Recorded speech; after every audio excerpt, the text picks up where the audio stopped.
propos du bonheur, je voudrais dire une chose tout à fait secondaire, enfin qui n'a pas beaucoup d'intérêt, mais qui me tracasse un peu.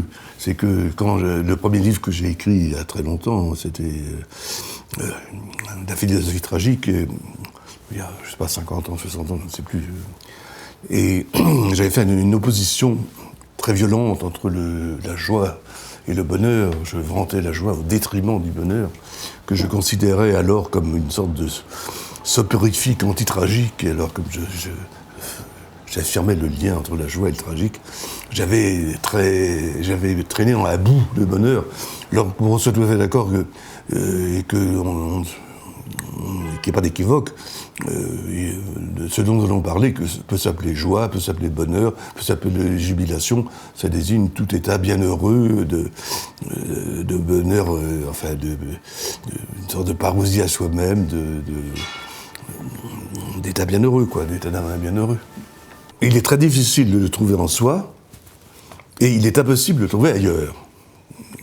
C'est l'humour de Schopenhauer. Et c'est tellement lié à la personne que on ne peut que définir ce qu'on ressent, et plutôt que de définir les conditions du bonheur. Elles peuvent varier infiniment. Enfin, on en reparlera. Il y a des gens qui sont objectivement dans des situations très peu enviables économiquement, etc., et qui connaissent des états fréquents de grande joie. Quel cas, si on en croit certains spécialistes de Calcutta, des plus misérables de Calcutta, il paraît que c'est une ville extraordinairement gaie, alors que c'est vraiment une sorte d'antichambre de l'enfer, enfin, quand on voit Calcutta.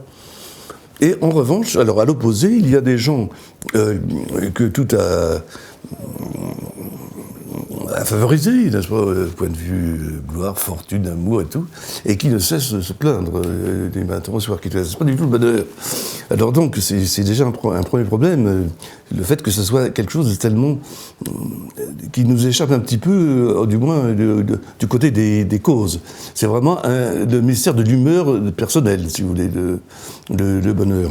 Un mot de Pascal: le temps et mon humeur ont peu de liaison.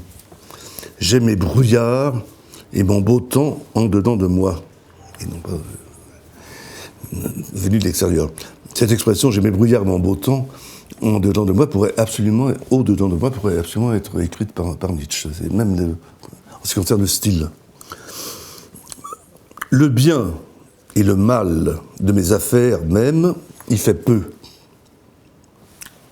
Donc, c'est un mystère de l'humeur personnelle, quoi. Et donc, on ne sait pas pourquoi nous l'avons ou nous ne l'avons pas. C'est au fond un très grand mystère. Tout ce qu'on peut dire, c'est qu'il y a des personnes plus enclines à être dans le bonheur que d'autres, ça c'est certain.